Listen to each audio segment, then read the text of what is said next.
If you're thinking about selling your home in 2024, but not sure where to start, you have come to the right place. Today, we'll be breaking down the step-by-step process of selling your home. Hi, I'm Felicia Lewis with the Felicia Lewis Group. We are a top team here in San Diego, specializing in the Carmel Valley and the North County coastal communities. If you want to know the top 15 questions to ask when hiring a realtor, we've made another great video that advises you what questions to ask and why. You're going to want to check that out. Now, if you'd like to learn more about Carmel Valley and the surrounding beautiful communities, make sure to like, comment, and subscribe so you'll be notified when we release a new video.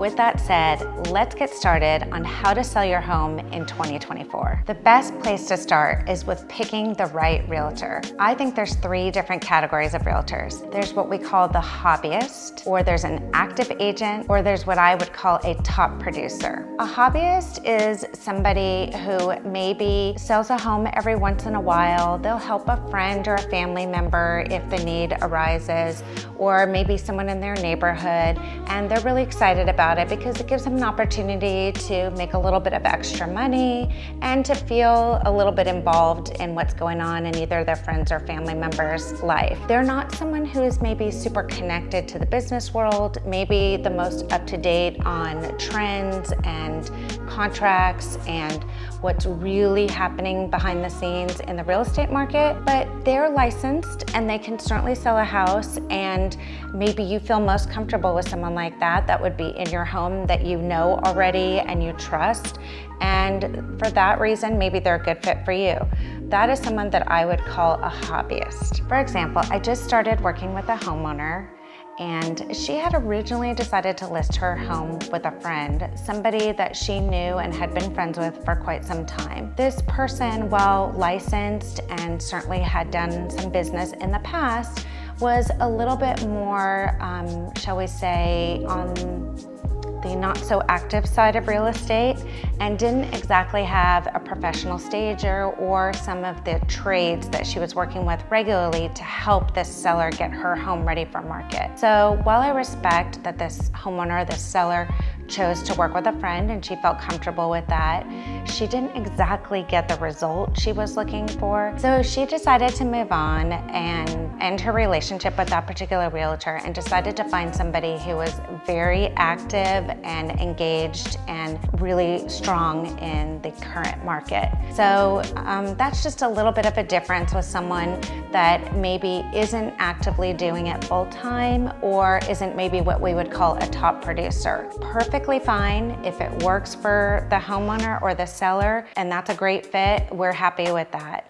They're just all different types of realtors to work with, and I call the hobbyist someone who absolutely can sell a home, but maybe isn't super involved with the market currently and maybe doesn't have a lot of trades to refer their clients to just because they're not super involved. Next is what we call the active agent. The active agent is someone that I would say has probably sold about 12 homes at least in the last 12 months. So at least one home a month, meaning that they're watching the market, they're paying attention to the market trends, what's happening in different neighborhoods. They have a good idea if they get a call to sell your home, for example, they kind of know what's going on, and they have done contracts, they are licensed, they can negotiate on your behalf, and certainly they have negotiated on behalf of other sellers and potentially buyers. This is someone who can definitely sell your home. They will likely do an open house for you if you put your house on the market, and probably give you some good ideas of the best way to get your home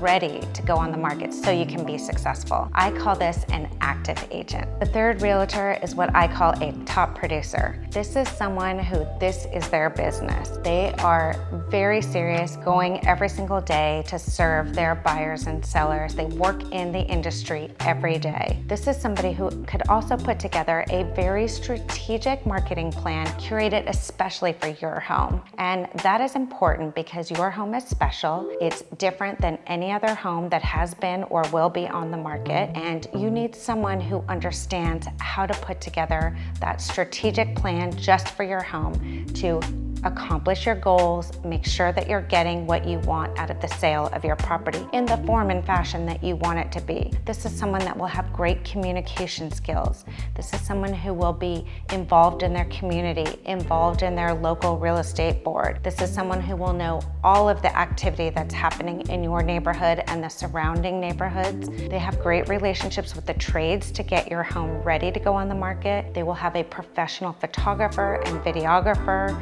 The write-up of your home will be very well done. This is somebody that you can rest assured is going to get you the best outcome in selling your home. This is what I would call a top producer. Next, let's talk about how to prepare your home to go on the market or get it ready for sale. First, I like to do what's called editing, which I walk through the home with my client and we talk about the personal items that they have out. They've got lovely family photos and sometimes family heirlooms and great books, very personal pieces that this would be a great time to talk about getting those put away and getting ready for the move. The reason is we want the buyer to come in the home and feel like it could be their home. We don't want the buyer to come in and feel like they're walking through somebody else's life or somebody else's home. Even though it is technically somebody else's home, we want them to imagine themselves there. So if we take away the very personal items, that kind of helps the buyer to see the home more rather than the things. The other thing too is really for the safety of the client. I like to make sure anything that's especially important to them, a family heirloom, something that's very sensitive to touch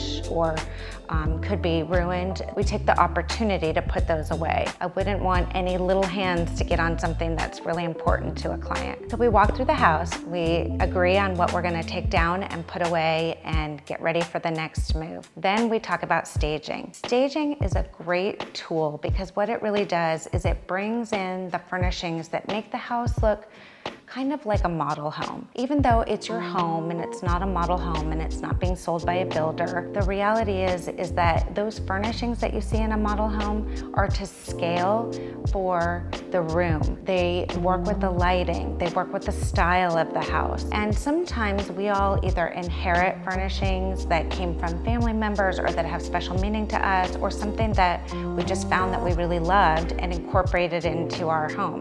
That's wonderful. That's what makes it your home. But when we're gonna put your house on the market, we kind of wanna limit some of that so that the buyer, again, can see your home and all the wonderful attributes about your home. And so staging puts in furniture that's to scale, the right color scheme, kind of works with what's gonna be best for the buyer to enjoy that home. Next, let's talk about curb appeal. As the saying goes, you never get a second chance to make a first impression. So the curb appeal is really important. So when the buyer drives up to your home, they're preparing to get out of the car and take a look at your home, the first impression for them is, oh, this looks really nice. I feel good about the way this looks. The way you can accomplish this is making sure that the front is swept, there aren't any leaves or branches or anything in the way of the buyer entering to your home. There aren't any cobwebs up. There is a fresh coat of paint on your front door, some fresh flowers either on the way up to your front door or right near your front door. Sometimes I have neighbors, kids leaving balls and bats and sweatshirts and things out front. And while that's great because it shows, what the neighborhood is like, remember, we just want to give that first impression where it kind of puts a smile on their face. It makes them excited. Like, I want to walk up and see, and I want to go into this house and see what's there. So fresh flowers, a clean palette, sweeping, cleaning away cobwebs, any light bulbs should make sure that they all work, fresh paint on the front door. All of these things really lead to a great first impression and good curb appeal for the buyer. Next, let's talk about setting the right price for your home. This is really important.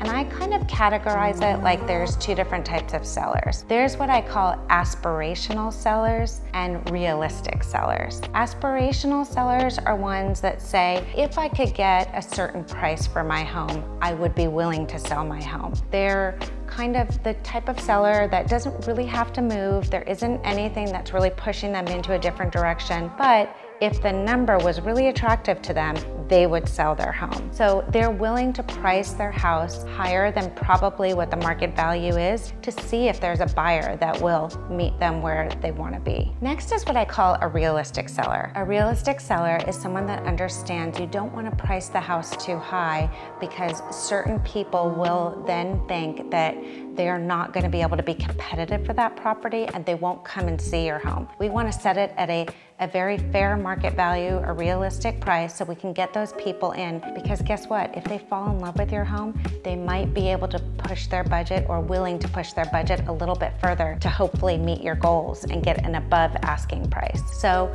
there are the two different types of sellers. Someone who's aspirational, who if they get a certain price, they would be willing to sell their home. And then someone who's realistic, who really does want to sell their home, has a timeline, has a plan, has some goals, and is willing to price it in line with the market and let the market drive the price up. Lastly, let's talk about marketing your home. In fact, marketing your home is such a big subject, we could probably make a whole nother video just about that. But for our purposes today, let's just talk about what we hope the marketing will accomplish for your home. I would recommend that you have professional photography, professional videography, social media marketing, print marketing, many different kinds of marketing.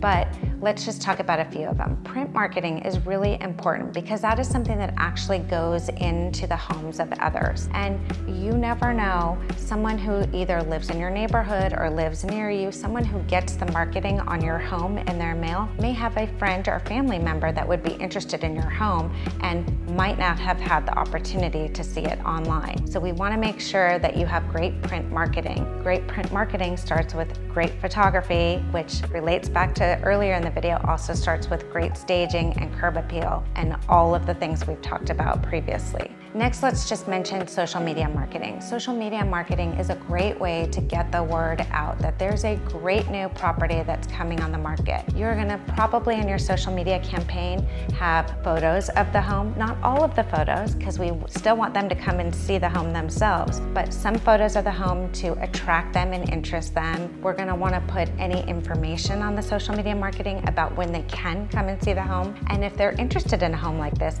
how they get in touch with your real estate professional to set up a private showing for that home. Let me give you an example. Recently, I was selling a home and the sellers have this fabulous backyard. In fact, their backyard is so well positioned that they could see 3 different fireworks displays from their backyard. So when they moved into that house, they decided we're gonna welcome the whole neighborhood every 4th of July to come to our backyard and watch fireworks. And every year, everybody looked forward to that. I had asked the sellers to share some of the special attributes of their home or the specialness of living in that home with me, and they shared that story with me. Then I asked them for some photos of those 4th of July parties, which they shared, and we incorporated into our marketing. Sure enough, when we were holding an open house, some buyers came in and they asked about those photos. And of course, I was really excited to share the story with them about this tradition that the sellers had established in their neighborhood.